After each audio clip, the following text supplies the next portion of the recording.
Only that time. Otherwise it's not used. Allah describes the heart as becoming hard. Becoming hard. Why? Because Allah says that the people became like the people of the book. What does that mean? They read the book. They recite the book. But they have no clue what's in it.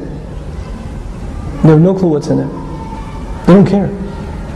They don't come to it to soften their heart. They don't come to it to talk to Allah. They don't have with it what they should have. لا ينتفعون منهما من شيء. The Rasul says sallallahu alayhi wasallam. These people of the book benefit nothing from it. بأيديهم التوراة والإنجيل. They have Tawrat and Injil in their hands. They don't benefit from it. The Muslim will become like this. The Muslim will come to the Imam and say, Imam Sahib, I have a fever.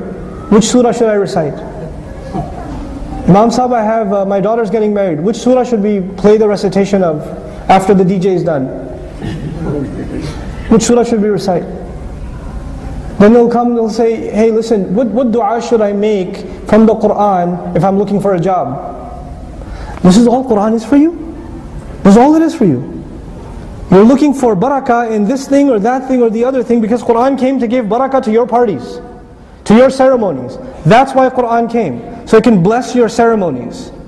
The Quran did not come to change you.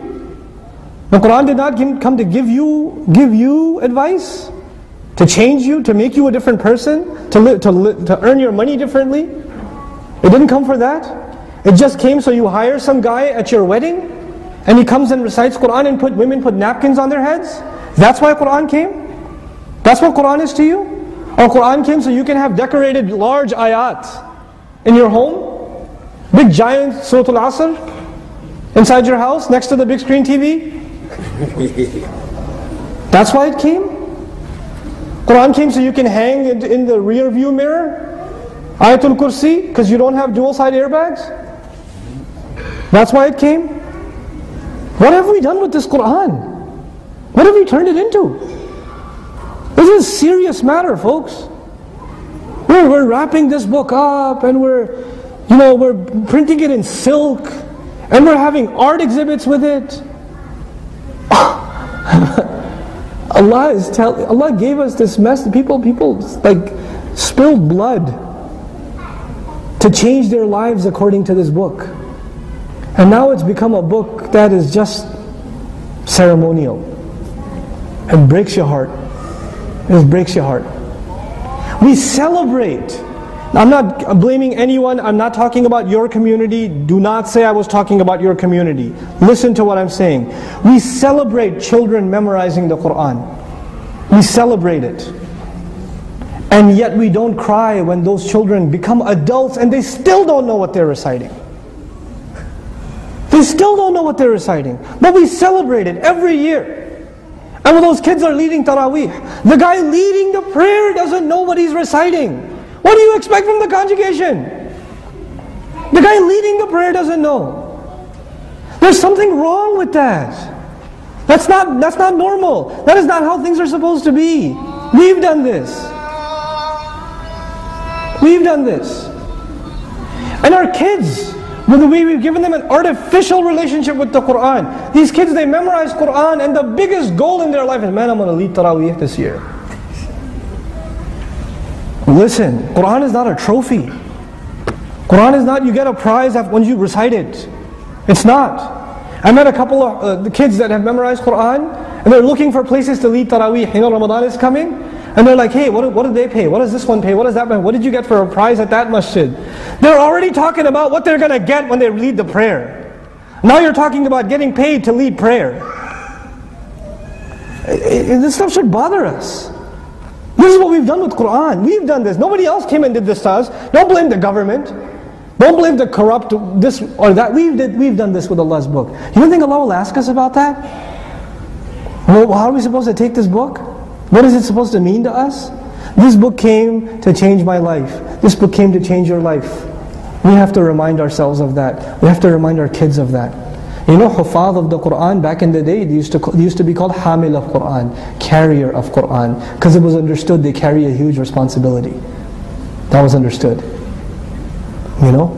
And I'm not just picking on the kids that are memorizing Quran, it's not their fault. It's our fault that we don't teach them more. And we better. We better. It's our fault we don't teach our community. It's our fault. I want to leave you with this.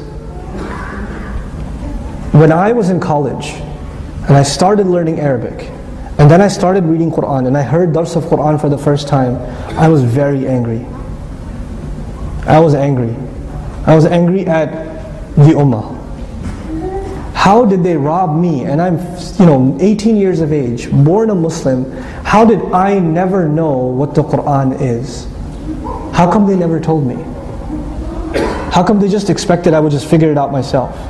How come they didn't tell me this book is the most important treasure I will ever have in my life? How come they never told me that 23 years of the most difficult struggle in human history, the struggle of Rasulullah sallallahu alaihi wasallam, the culmination of it was فَلْيُبَلِّغِ الشَّاهِدَ الْغَائِبِ بَلِّغُوا عَنِّي وَلَوْ آيَةً. Give on my behalf, even if you can give an ayah. Just give. Give an ayah on my behalf. Rasulullah sallallahu alaihi wasallam just wanted the world to know this book, and my own ummah didn't care to give it to me.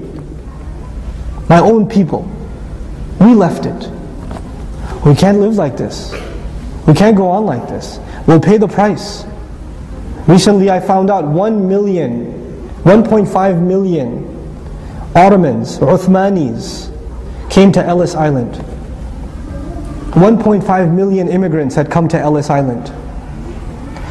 10,000 or less of their descendants are Muslim today. 1.5 million. Quran, guys. Quran. This book, it's either going to testify for you and me on Judgment Day, or it will testify against us. Those of you that were in the class, I want to leave you with a reality check.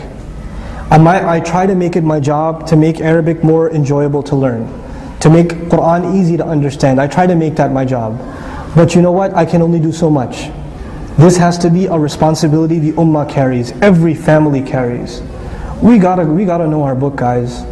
Whatever Quran you've memorized, at least study that tafsir. At least request the imam to do tafsir of those surahs that you've already memorized. If you've already memorized the surahs from Juz Amma, just take advantage of our podcasts, free downloads. The only thing it will cost you is your time. At least learn what Allah is saying in those surahs.